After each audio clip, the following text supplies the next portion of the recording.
Meus irmãos, retornando um assunto, mas eu trazendo novidades aqui argumentativas para vocês sobre a questão dos objetos sagrados. Uma das coisas que mais os protestantes atacam os católicos, eles dizem que a idolatria do católico conduzir imagem em procissão e etc e tal, que a idolatria, os católicos tentar tocar naquele objeto, porque aquilo não pode fazer nada, porque só Deus é poderoso. Não existe essa de ter objetos sagrados, isso é idolatria, isso é errado. E eu quero trazer aqui uma argumentação dentro de uma Bíblia de tradução protestante. Sim, receba! Vou trazer para vocês aqui uma argumentação irrefutável, né? Irrefutável. Veja só, existem algumas estratégias para conversar com o protestante. Inclusive de ontem para hoje eu tive alguns debates e coloquei até aí lá no Instagram para a galera acompanhar. Meus irmãos, vamos lá então para a argumentação, né? Segundo os protestantes, você conduzir imagens e procissão é um pecado, é uma idolatria. Certa vez eu conversando com um colega, que ele se diz evangélico, seguir a Bíblia apenas, não aquilo que os homens inventaram e etc. Eu perguntei para ele da seguinte maneira: querido, se eu pegar uma imagem, colocar nos meus ombros e ir andando daqui para ali, isso é uma idolatria? Ele, lógico que é, não pode fazer isso. Não pode fazer isso, é um pecado. Disse, pois então em Josué 3, do 3 ao 6, o povo pecou pela idolatria porque conduziram a Arca da Aliança desta maneira. E a Arca da Aliança tinha imagens, era um objeto,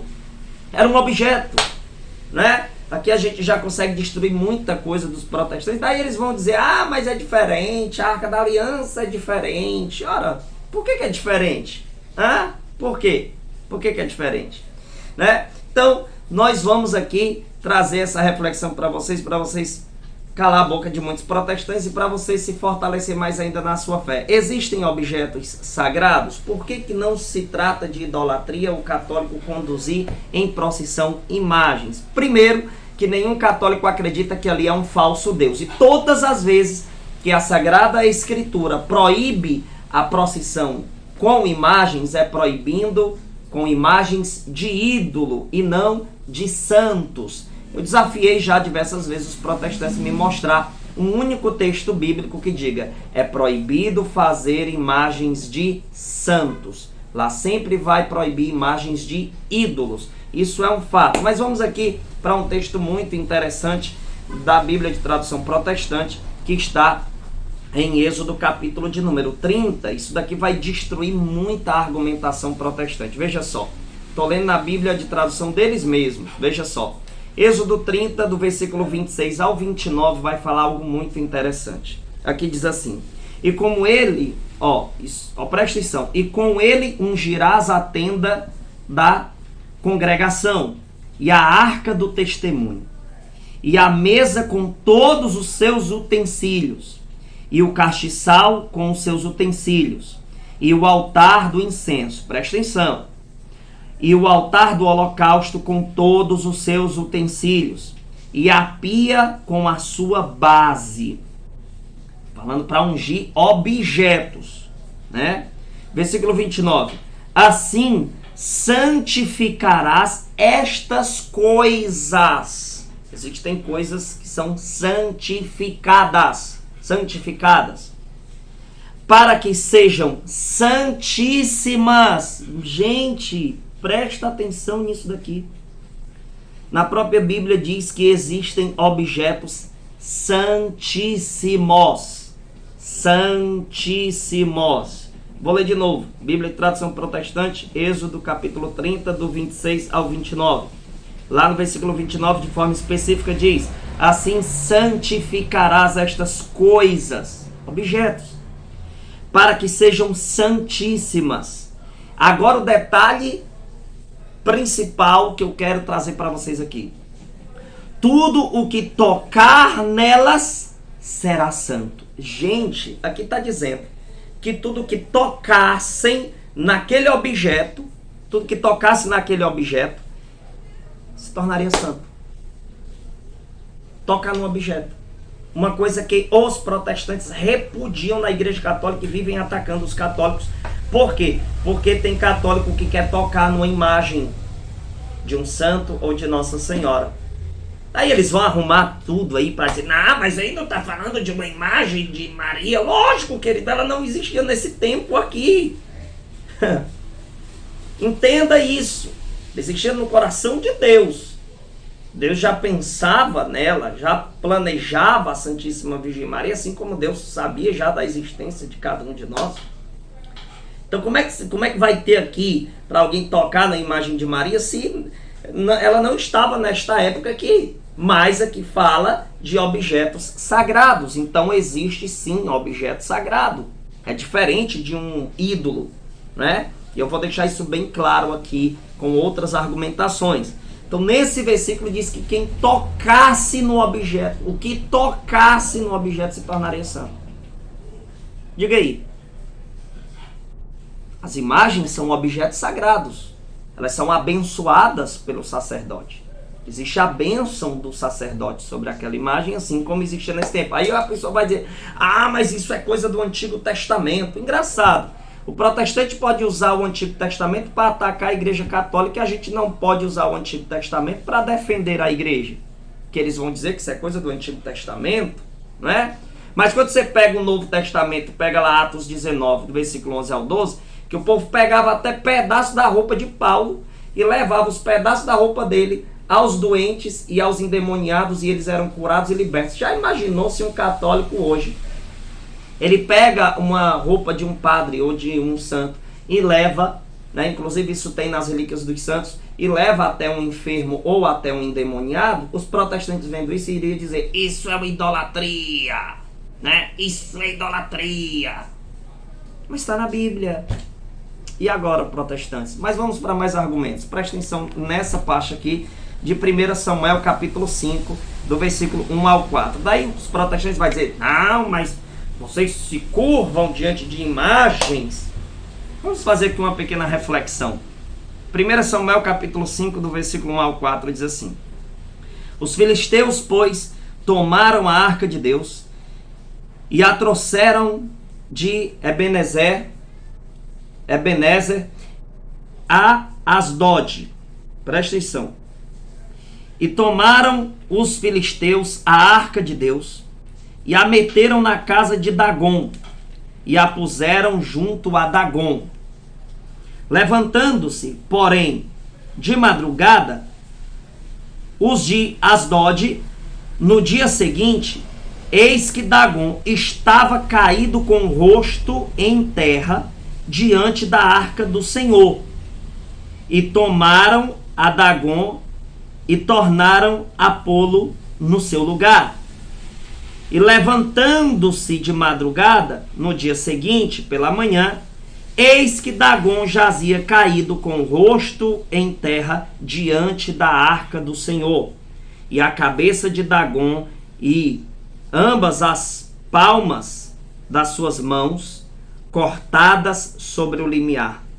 Somente o tronco ficou a Dagom. Aqui nós estamos diante de uma situação em que existia uma imagem de Dagom, um ídolo. Aqui você vai ver claramente que há uma diferença de imagem de ídolo para imagem sagrada. Veja só, tinha uma imagem de um ídolo. Daí essas pessoas trouxeram, né, os filisteus trouxeram a Arca da Aliança. A Arca da Aliança. E colocaram de lado, né? Que imagens sagradas. Imagem de ídolo Dagom. Imagens sagradas. Objeto sagrado, Arca da Aliança.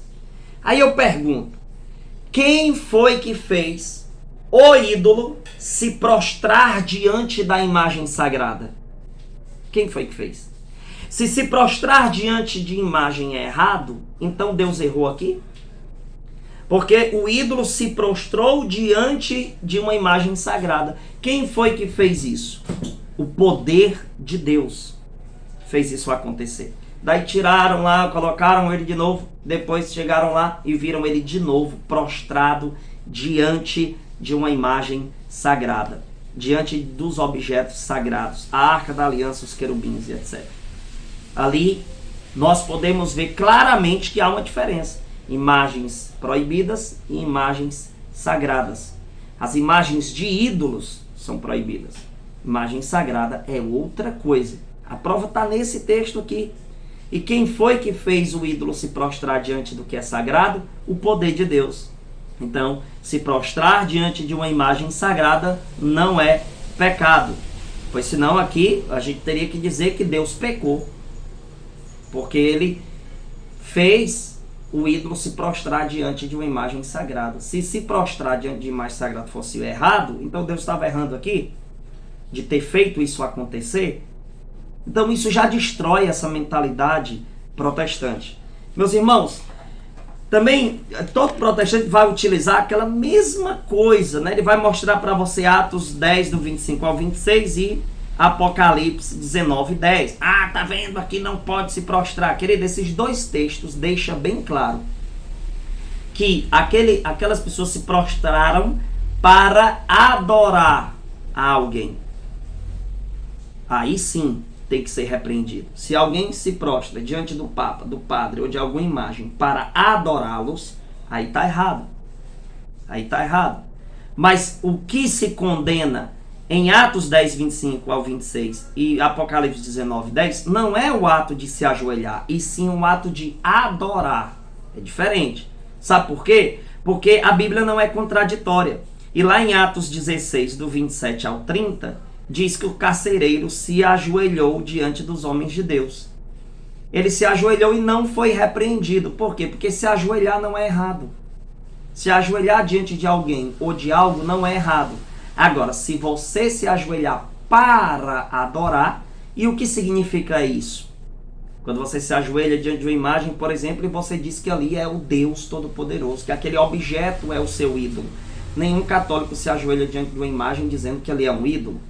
É muita burrice de um protestante dizer que se ajoelhar significa adorar. Ser burro é uma coisa, mas também nem tanto assim. Quer bater o recorde de burrice? Vai procurar o significado da palavra adoração, lá nem tem dizendo a palavra se ajoelhar.